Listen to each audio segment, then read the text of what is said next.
a argumentar y fundamentar su requerimiento de impedimento de salida del país. Gracias, señor. Previamente nomás quería hacer mención a que el anterior requerimiento fue presentado conforme a la copia que los señores de la defensa tienen en folio 638, con todos los elementos de convicción. Eso indicaba que no solo eran los 25 folios, sino había un adicional acompañado. Eso está en la parte final, en la última página del requerimiento que ha sido notificado a toda la defensa. Ya le va a tocar su intervención, pues, doctor. Doctor, no se está escuchando ahí. Continúe, señor. En la página 34 del requerimiento de prisión preventiva figura, tercero trocidigo, se acompañan a folio 638 los elementos de convicción que sustentan este requerimiento. Eso fue de conocimiento de la defensa. Dentro de estos elementos, como evidencia 33, aparecen estos reportes de llamadas telefónicas que son la síntesis, el extracto de la información relevante contenida en los CDs. Evidentemente no se dio imprimir toda la información contenida en los CDs, ni tampoco utilizar toda esta. La información que contienen estos reportes que están adjuntos como evidencia tienen plena validez, porque en función del principio de veracidad está suscrita por dos funcionarios que dan fe de que esta información es fiel al contenido del CD remitido por Telefónica.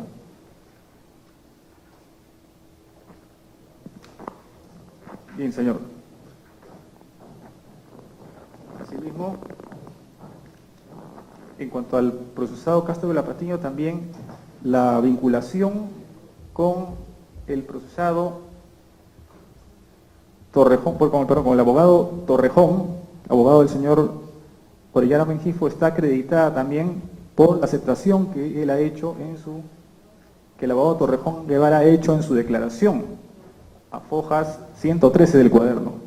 Él dice expresamente: conozco al señor Castro de la Patiño porque ha sido mi jefe cuando yo trabajaba en la Fiscalía Superior Penal, con quien he tenido una relación laboral. Bien, señor. Señor fiscal, para esta circunstancia de que la defensa de Amílcar Palomino Morales no está, ¿no es cierto? Se ha incorporado el defensor de oficio, al que le encargamos su patrocinio, teniendo en cuenta que usted conoce el proceso, ha leído los datos y todo lo demás, ¿correcto? Ya, puede continuar. Sí, señor. Bien, pasando al pedido de la medida de impedimento de salida, una breve explicación también, puesto que en algún momento algún representante de la defensa ha interpretado este pedido como que la Fiscalía estaba solicitando un sucedáneo de la prisión preventiva, y no es así. La Fiscalía solicitó en primer término, de manera inmediata, el impedimento de salida como una medida preventiva inicial para lograr de forma inmediata evitar la posible evasión de los procesados del territorio nacional. Sin embargo, al haberse convocado a una audiencia conjuntamente con la prisión preventiva, evidentemente ese objetivo de la Fiscalía ya se diluyó. De manera que en este momento nos encontramos en la situación de sustentar este pedido de impedimento de salida que, como repetimos, fue solicitado primero que la prisión.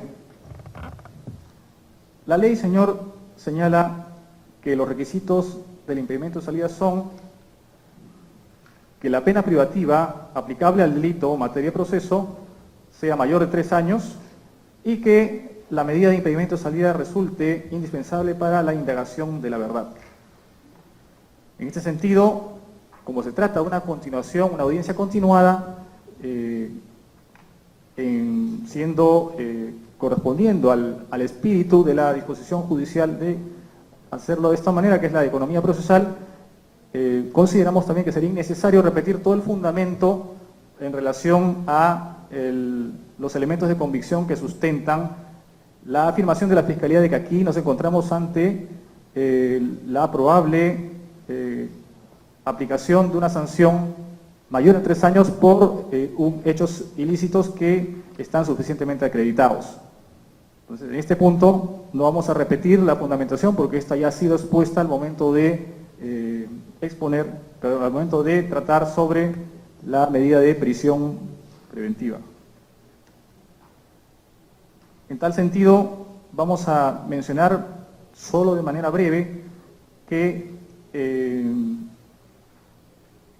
en tanto la ley establece como segundo requisito, puesto que el primero ya ha sido, como repetimos, expuesto, que es el de la suficiencia de medios probatorios y que estos estén referidos a un delito mayor de 3 años, vamos a mencionar nomás que la necesidad de la medida, en este caso, está relacionada con la posibilidad de que los procesados puedan ausentarse del territorio nacional y poner en riesgo los fines del proceso. Es necesaria la sujeción de los procesados para poder realizar las diligencias tendientes a esclarecer la verdad de los hechos imputados. Este peligro de que los procesados puedan ausentarse del territorio nacional deriva no solo de la gravedad de la pena que se ha previsto, que es hartamente superior a los 3 años de privación de libertad y que, como hemos manifestado, incluso supera los márgenes mínimos requeridos para la prisión preventiva. En tal sentido, consideramos que el solo hecho de la gravedad ya constituye en sí por sí un indicio de que existiría un peligro de fuga en este caso. Además, también mencionamos que otro de los investigados vinculados a la red habían sido detenidos en inmediaciones del Aeropuerto Internacional Jorge Chávez. Se trata precisamente del abogado Torrejón Guevara, quien está probado era el nexo con los procesados aquí presentes, representando al señor Rodolfo Orellana para la comisión de los ilícitos que se imputan. Además también, señor, se tiene en cuenta que 4 de los procesados ya no laboran en el Poder Judicial, por lo que tampoco existe circunstancias de arraigo laboral. En este contexto es que, tratándose de una medida de intensidad mínima en cuanto a afectación de la libertad individual y considerando el fin que se pretende con esta medida, que es harto superior y más valioso que la posible afectación, es que solicitamos que, tratándose de un delito de criminalidad organizada, se dicte asimismo el mandato de impedimento de salida de los procesados. Es todo, señor. Investigado Bosa Olivari. Gracias, señor. No obstante que había precluido las anteriores situaciones, el señor fiscal vuelve a insistir que a mí me han entregado 468 folios de anexos. No es correcto. Que me entregue el cargo de recepción y que me diga en qué momento lo han dejado en mi domicilio procesal. Profesor, yo uso la palabra para referirse al requerimiento que ha hecho de impedimento de salida del país. Es una aclaración. No, es una aclaración. Y respecto del impedimento de salida del país, señor, no estamos de acuerdo con la tesis del Ministerio Público para la prisión preventiva, pero demostrando que se va a acoger a toda la actividad procesal y va a participar en toda la actividad procesal mi patrocinado, quien está en ejercicio de sus funciones como vocal de la primera sala penal transitoria, liquidadora de Pucallpa, nos allanamos al impedimento de salida del país. Nos allanamos y demuestra su presencia acá para estar en cualquier circunstancia, cualquier momento, cualquiera sea la decisión, y no va a generar ningún peligro de fuga. La defensa de Luis Amílcar Palomino Morales referido al pedido de impedimento de salida del país.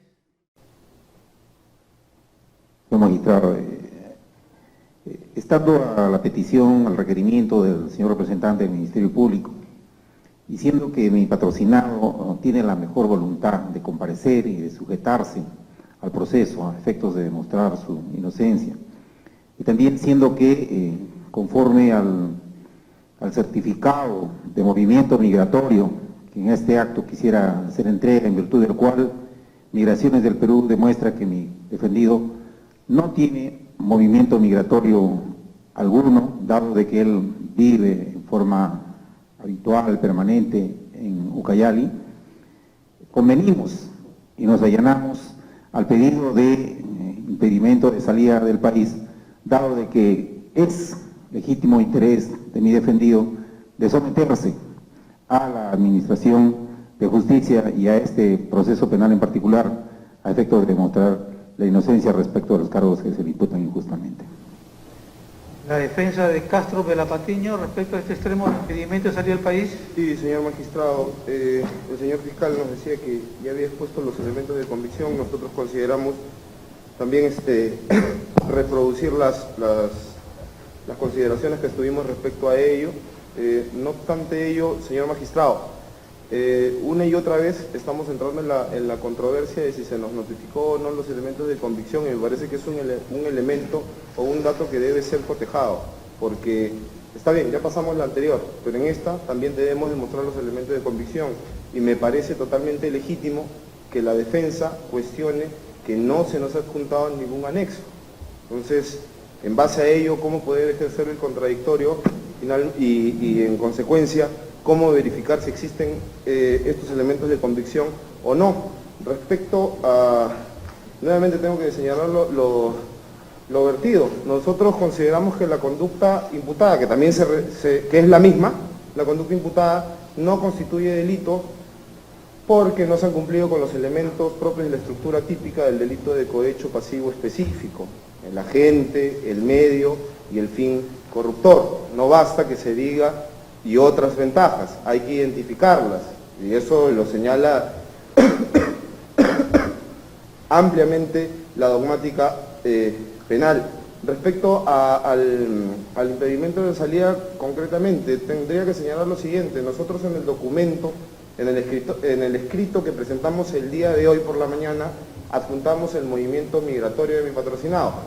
Mi patrocinado solamente ha salido una vez del país, se fue a Colombia, Medellín, a un curso de litigación oral. Es la única salida que tiene. El señor fiscal dice que es posible que a propósito y a consecuencia de esta investigación preparatoria, él intente huir del país como otros miembros de esta supuesta organización lo habrían hecho, porque habrían sido intervenidos en las inmediaciones del aeropuerto. Nuevamente señalar que mi patrocinado no tiene por qué pagar las culpas de las acciones que otros imputados, otros investigados hayan realizado. Y también señalar que mi patrocinado tiene domicilio conocido, que se corresponde además de las generales de ley que el propio representante del Ministerio Público ha consignado en su requerimiento, con la ficha RENIEC, que además tiene 2 hijos, que su menor hija, la menor de sus hijas, actualmente cursa el 5º ciclo de negocios internacionales en la Universidad de Lima, en que su esposa es ama de casa y por lo tanto él es el único sostén económico de su familia. Por lo tanto, una eventual huida del país pondría en riesgo no solamente su estabilidad económica propia, sino la de su familia, la educación de la misma, la salud y el mantenimiento en sí. Nosotros, y reiterando esto, quisiéramos hacer una última observación. Al considerar que no existen elementos de convicción que puedan acreditar la ocurrencia, al menos abstractamente, de una conducta delictiva, no consideramos conveniente, porque al menos desde el punto de vista de esta defensa técnica, sería un contradictorio que yo primero diga que no hay elementos de convicción y que ahora me allane. Al menos yo no lo tomo como una estrategia, porque estoy negando tajantemente que esa imputación se subsuma dentro de los tipos penales invocados, que tampoco han sido desarrollados. En tanto, solicitamos se declare infundada y tenga en cuenta los documentos que hemos presentado y que acreditan ampliamente el arraigo de mi patrocinado. Y dicho un último punto, si me permite terminar, señor juez, el señor representante del Ministerio Público dice, y obviamente aludiendo a mi patrocinado, que como ya no trabaja en el Poder Judicial no tiene arraigo. Disculpe, entonces, todos los trabajadores que no pertenecemos al Ministerio Público como él, o al Poder Judicial, ¿no tenemos arraigo? Esa conclusión mecánica no se ajusta a un razonamiento jurídico que una medida que recorta derechos fundamentales, como también lo hace la medida de impedimento de salida del país, pueda sustentar. En todo caso, evidenciándose ello, solicitamos nuevamente declare en infundada este último requerimiento. La defensa de Portugal Cerruche, respecto al impedimento de salida del país. Con relación al imputado mencionado Vladimir Portugal Cerruche, hemos puesto a vuestro conocimiento que se ha presentado un rescrito acogiéndose en la colaboración sincera y al mismo tiempo se ha demostrado que tiene arraigo familiar, laboral en la ciudad de Pucallpa, por tanto no tiene ninguna necesidad de salir fuera del país, en consecuencia no hay peligro de fuga. Por tanto, la defensa se allana a los solicitados por el Ministerio Público en extremos del impedimento de salida de frontera. Acudiendo nuevamente al sistema de videoconferencia, la defensa de Reategui Pisco sobre el impedimento de salida del país. ¿Lo escuchamos, doctor? Pues, respecto al impedimento de salida, esto cuenta con los mismos elementos de convicción de requerimiento de prisión preventiva, por lo que al haberse refutado los argumentos del fiscal y no existiendo elementos que acrediten un peligro de fuga por parte de mi patrocinado, ya que se ofreció documentos pertinentes que acrediten el arraigo domiciliario, asimismo mi patrocinado, con la presencia en esta audiencia, está demostrando su máximo interés de participar en todas las escuelas del proceso. Pese a ello, mi patrocinado se allana al pedido fiscal de impedimento de salida. Esto pese a que mi patrocinado nunca salió del país. Eso sería todo, señor juez. Correcto. Para finalizar, vamos a escuchar a los investigados presentes por un término no mayor de 5 minutos. En primer lugar, el señor Bozo Olivari tiene 5 minutos para su defensa material.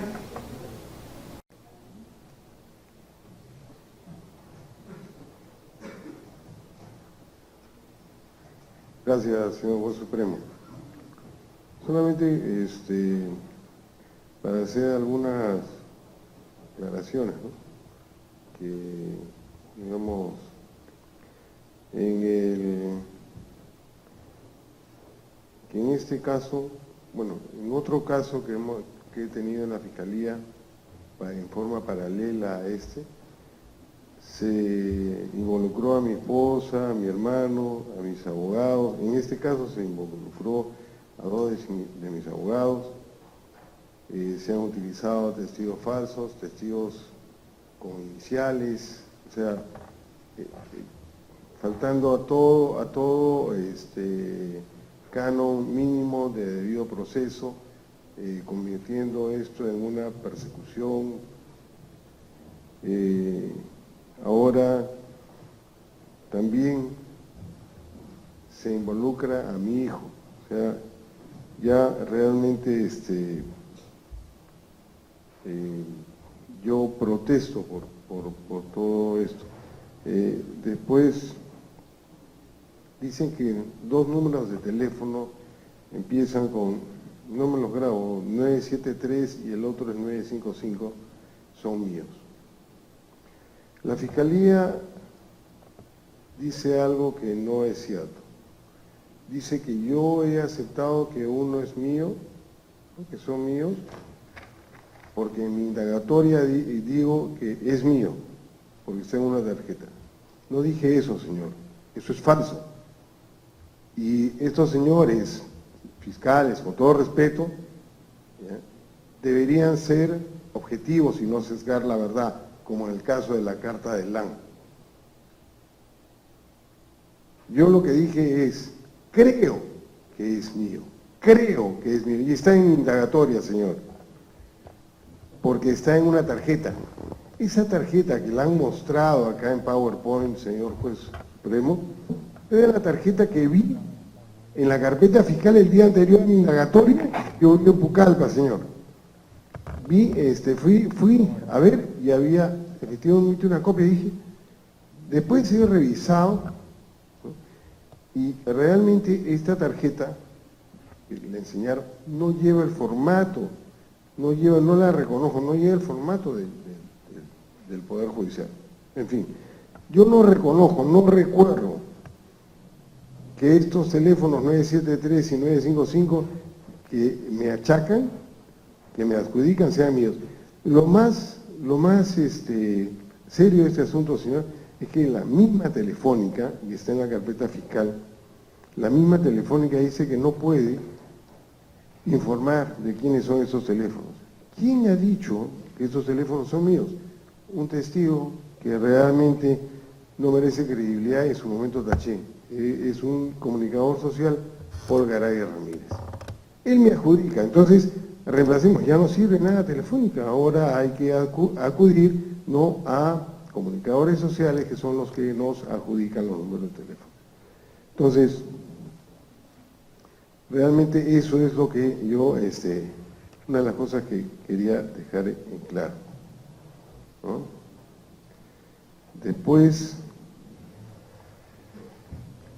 el caso del testigo con iniciales AFJJ. Insisto, señor, esto es un debido proceso, debido proceso también de la investigación fiscal. Es un interrogatorio que hace en un proceso administrativo disciplinario un juez de menor nivel jerárquico que yo con el procurador anticorrupción local. En una investigación de una visita, no sé, ¿se les ocurrió? Estaba FOGA 1392 y siguientes. Y le asignan las iniciales AFJJ. ¿Por qué? Dicen que para protegerlo de represalias. ¿Represalias de quién? Y el testimonio no se da ante la Fiscalía Suprema. Yo hablo al final, ya en otras ocasiones, señor magistrado supremo, yo he venido solo, para no molestar a mis amigos abogados, he venido solo y yo me he defendido y yo podía hablar, pero ahora disciplinadamente he hablado al final. Pero yo me hubiera gustado, señor, y con esto no pretendo que el señor fiscal me conteste, no quiero hacer ya un debate, pues yo sé que todos están cansados, pero a mí me hubiera gustado que el señor fiscal, ¿no?, le diga a usted en privado, para que no crea que se quiere romper esta suerte de anonimato de este testigo, ¿no?, que le diga si puede identificar a este testigo. ¿Por qué no lo ha llamado a la fiscalía a decirle, oye, ¿tienes miedo? ¿De qué tienes miedo? Ok, te doy un código, pero vuelve a decirme lo que dijiste delante mío. ¿Lo ha hecho el fiscal? No lo ha hecho.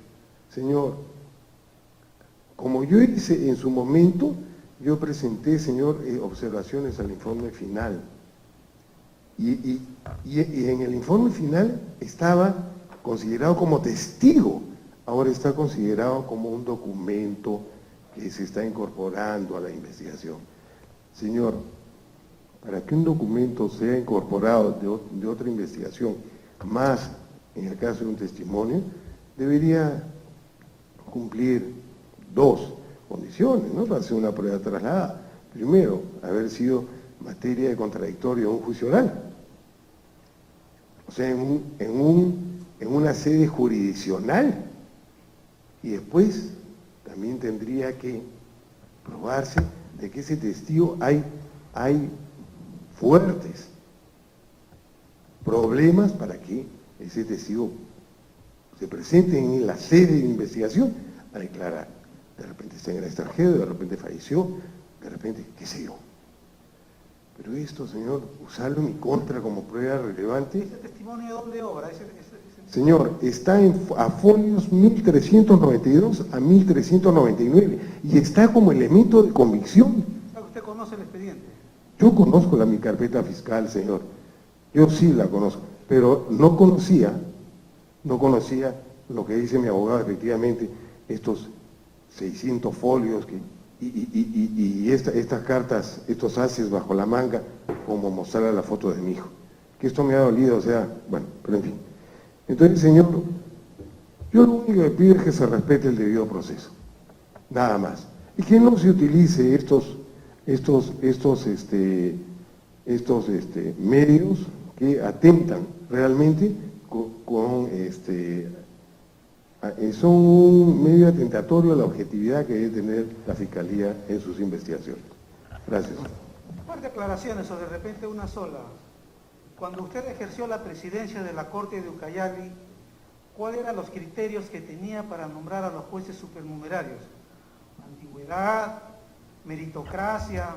Señor. ¿Ser aprobados sus relaciones en sala plena, como dice la norma? Muchas gracias por la pregunta. Eso es todo un proceso, señor.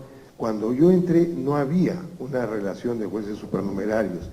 En una sala plena en enero del 2013, yo era nuevecito presidente, en sala plena se nombró la primera comisión para formar, digamos, la comisión para hacer la relación de jueces supernumerarios. Eso lo he presentado, señor, lo he presentado hasta la saciedad, lo he presentado en la OMA, lo he presentado varias veces ante la Fiscalía, pero no lo toman en cuenta.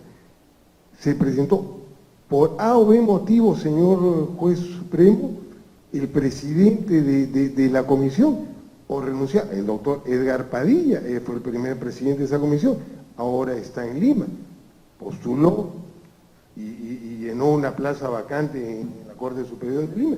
Entonces tuvimos que cambiar.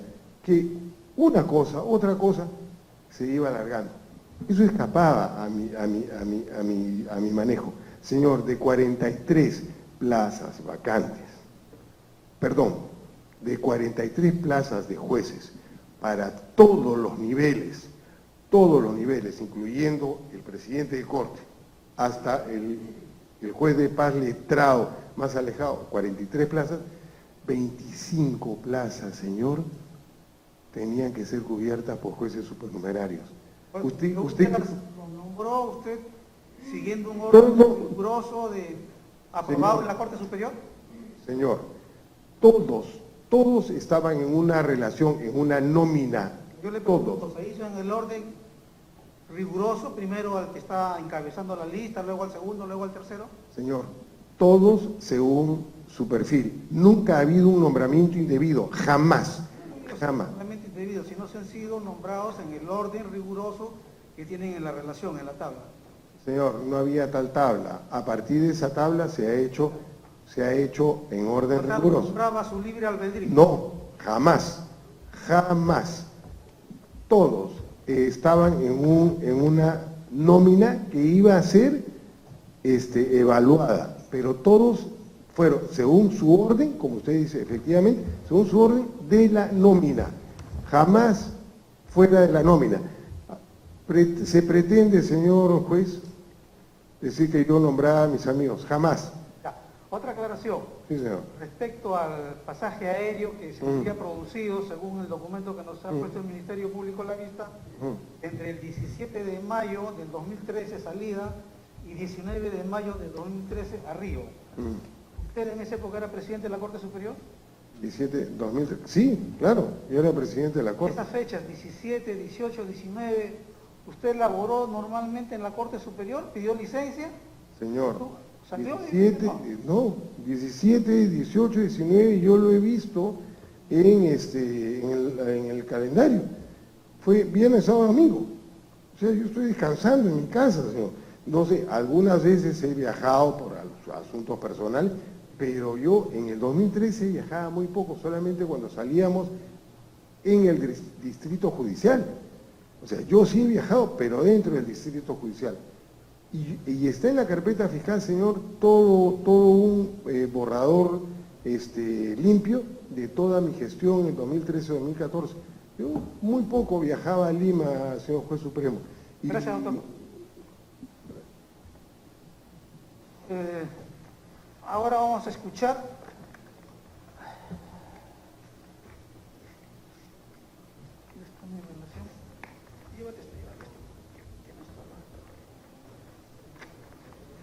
al señor Reategui Pisco, en lo que llamamos última palabra, su defensa material. Señor Reategui Isco, ¿me escucha? Sí, señor juez, lo escucho. ¿Está usted conforme con la defensa que ha hecho su abogado? ¿Quiere agregar algo más? Puede hacerlo. Sí, doctor, quisiera agregar algunos detalles o aclarar en todo caso, por favor, si me permite. Doctor, para comenzar, el señor representante del Ministerio Público, en el inicio de su exposición para fundamentar su pedido de prisión preventiva, ha hecho referencia que dicha solicitud de prisión preventiva se ha basado en el informe número 2/2015 MP, en el cual se recomienda pues instaurar la formalización del proceso penal en contra de mi persona y mis codenunciados. Sin embargo, en dicho informe no se aprecia la manifestación de mi persona, nunca se me ha tomado mi declaración indagatoria. Y es curioso que el propio fiscal señale que no se requiera mi declaración indagatoria, que no es necesaria mi declaración indagatoria. Entonces, señor juez, se está vulnerando mi derecho a la defensa, a un debido proceso, porque ya se me está prejuzgando de pertenecer a una organización al cual nunca he rendido trabajo. En particular, señor juez, yo me he apersonado a la situación que hubo en el mes de marzo, si no me equivoco, cuando me encontraba en la provincia de Purús, me apersoné a una manifestación que tuve en las oficinas de control interno del Distrito Fiscal de Ucayali, siendo que no llegué a dar mi manifestación porque había unas coordinaciones para un pedido de colaboración con el fiscal a cargo en aquel entonces. Pero esto no hubo frutos y yo quedé estrestado y se coordinó con el fiscal de aquel entonces, el doctor Valdivia, para la futura declaración de mi persona. Nunca se llegó a dar. Entonces, por ese lado se ha ido cambiando de fiscales, señor juez, y no se me ha permitido expresarme en cuanto a los fundamentos de mi defensa en esta acusación. Para comenzar, la sentencia a la que se hace alusión de mi persona, la que favoreció a Orellana Rengifo, en un principio ya existe una resolución administrativa de fecha 2 de diciembre de 2013, la resolución 440-2013-PCSJUC-PJ, donde se designa al doctor codenunciado Luis Amílcar Palomino Morales en el despacho del Juzgado de Investigación Preparatoria de Atalaya, siendo que con esta resolución yo ya perdía competencia para emitir algún dictamen o pronunciamiento de dicho juzgado.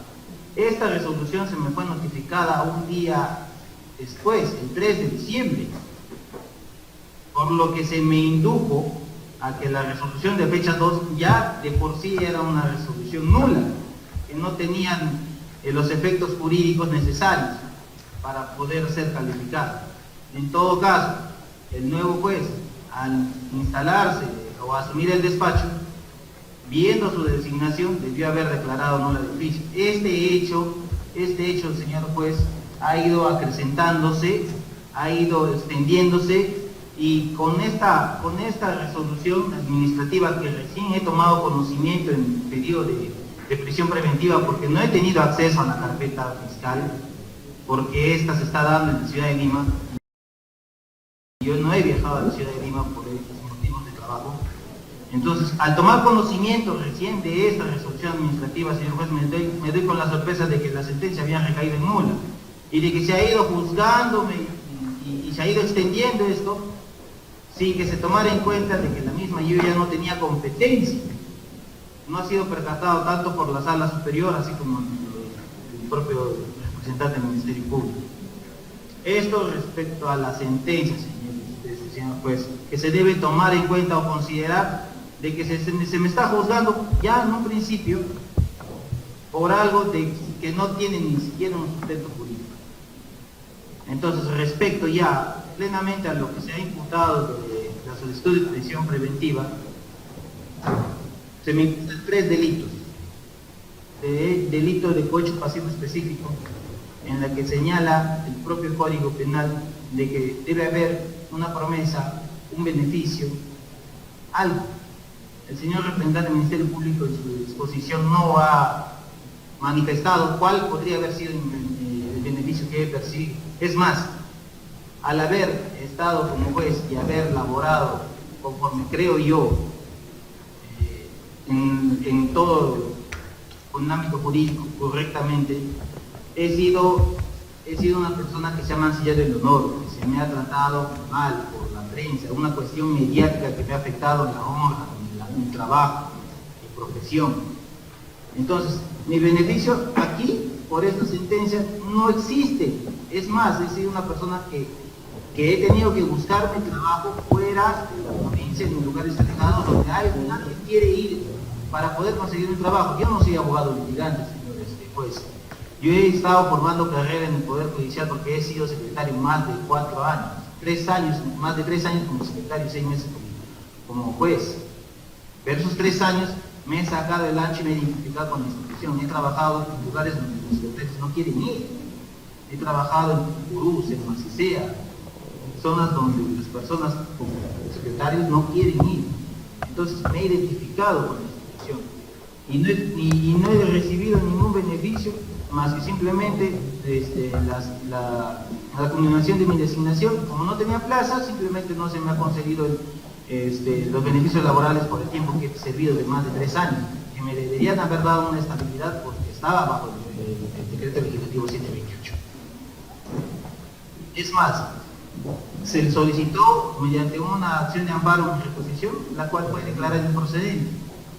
Entonces, no se puede acreditar de que existe un beneficio, existió un beneficio por esto cuando he sido plenamente perjudicado por un proceso.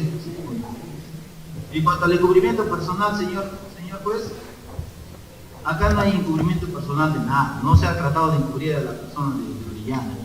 No se ha tomado en cuenta todas las aristas que contiene el proceso y en la época que se ha dado. Porque el proceso que se ha dado de habeas corpus se inició en agosto del 2013, cuando no había o había poca información acerca del caso de Orellana. Entonces, uno como juez no va a estar investigando plenamente quiénes son los que participan en los procesos.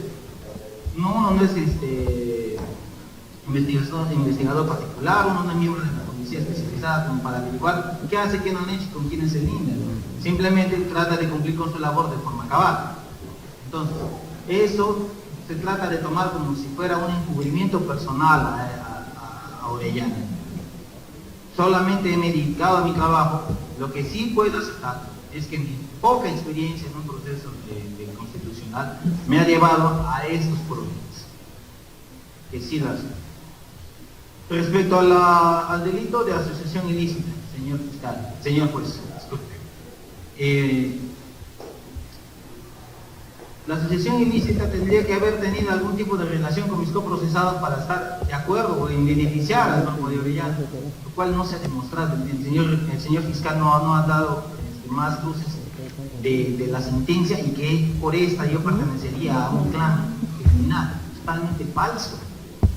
Es más, mi persona, por cuestiones netamente laborales, conoce al doctor Bosa Olivar, que fui su secretario de sala y después fui promovido, cosa que aprecio de su gestión, porque yo me dedicaba a mi trabajo y fui promovido para ser juez del juzgado de paz letrado en un principio de la provincia de Purús, no para Atalaya.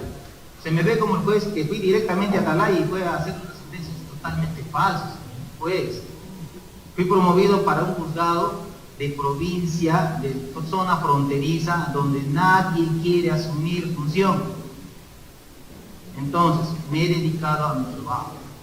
Yo no conozco a mis coprocesados, al doctor Velapatiño, Castro Velapatiño, ni siquiera sé una imagen, no tengo una imagen referencial de él para saber quién es. Ya se explicó que el doctor Wenceslao Cerrucci y Amílcar Palomino los puedo haber conocido de vista en la época que era secretario, porque ellos sí son abogados litigantes, han sido abogados litigantes. Más otra cosa no nos une un vínculo de formar una organización ilícita. Esto es jalado de los pelos. Esto está motivado por una cuestión mediática, por una cuestión que no tiene más que buscar a personas que hayan cometido algún tipo de error en su profesión, lastimosamente, y sacarle toda la responsabilidad posible. Esto tiene que ser juzgado y visto con todas las aristas del caso. En la provincia de Atalaya es una provincia grande, pero no se cuenta con internet en la oficina. No tenemos un archivo de consulta jurisprudencial, ni siquiera virtual, para tener el asesoramiento en unos procesos como estos, que podrían ser complejos para personas que en aquel entonces, en mi caso, fueron nuevos designados y tuve casos de procesos constitucionales. Doctor, sobre el impedimento de salir del país, Dígame, doctor. refiérase ahora al impedimento de salida del país requerido por el Ministerio Público. Perfecto, doctor. Para concretar, mi persona tiene arraigo, yo soy netamente de Pucallpa, neto, nacido de Pucallpa. Soy una persona que se ha casado en Pucallpa, que convive con mi esposa en un lugar alquilado. Estoy presentando mi acta de matrimonio como arraigo familiar, el contrato de arrendamiento del departamento donde estoy viviendo. Estoy presentando también, doctor, la partida de registros públicos de un terreno que se ha comprado para construcción de mi vivienda. Estoy presentando la resolución de designación de la Municipalidad Provincial de Purús como asesor legal de la municipalidad. Entonces yo tengo arraigo en la provincia de Pucallpa. Por cuestiones de trabajo solamente me desplazo temporadas a la provincia de Purús. Entonces yo nunca he viajado al extranjero, no tengo ninguna salida del país. Pese a que este sustento resulta innecesario porque yo me estoy sometiendo al juzgamiento y estoy presente en la audiencia, yo estoy con la llana disposición de estar durante todas las secuelas del proceso, pero en ese caso no me voy a oponer si en su despacho lo cree pertinente, no me voy a oponer al impedimento de salir, pero está de más decir que yo estoy cumpliendo con mi participación, no tengo ninguna voluntad de fugarme, obstruir o entorpecer la actividad probatoria de la investigación. Es totalmente falso que se crea esa convicción solamente porque es una cuestión mediática que involucra a un clan que es... Eso sería todo. Correcto. Entonces vamos a... Señor, una precisión de 5 segundos, solamente, señor, muchas gracias. Lo que dijo mi co-investigado, el doctor, es cierto y tiene relación con la pregunta que me hizo. Hay sitios, señor, que es bien difícil conseguir un juez. O sea, hay que suplicar, hay que rogar, Puerto Inca. Las condiciones de vida son bien duras. Es provincia de Huánuco, pero pertenece a nuestro distrito judicial. Atalaya solamente se llega por deslizador, por el río Tambo, 8 horas a 10 horas, por deslizador por el río Ucayali, 10 a 13 horas. O por avioneta, 350 soles la ida, 350 soles de regreso. Purús es terrible, señor, porque uno puede conseguir un vuelo para el día lunes, perfecto. Ha habido casos de ingeniero que casi se vuelve loco porque se quedó 2 meses, no hubo vuelo, mal tiempo, eso, no hay vuelo, no hay cupo. Eso era lo que quería decir, es una geografía muy agreste y conseguir jueces supernumerarios a veces es un acto de, más que nada, vocación de los abogados. Gracias.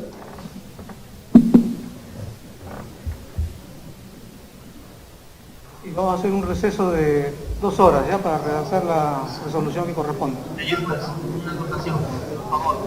Vamos a Señor juez. absolver todas las observaciones que han hecho. Sí, dígame.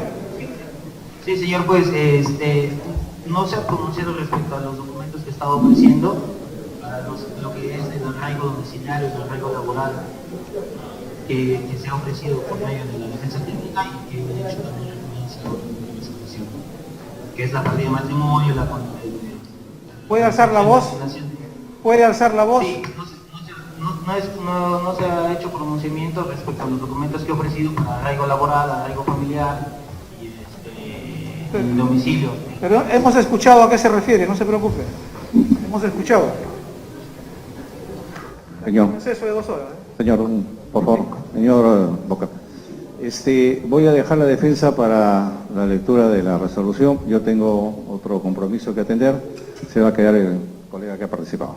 Correcto. Por el caso de don Pancho Bosa. Muy amable, gracias. Son las las 7:15, 9:15 estamos acá.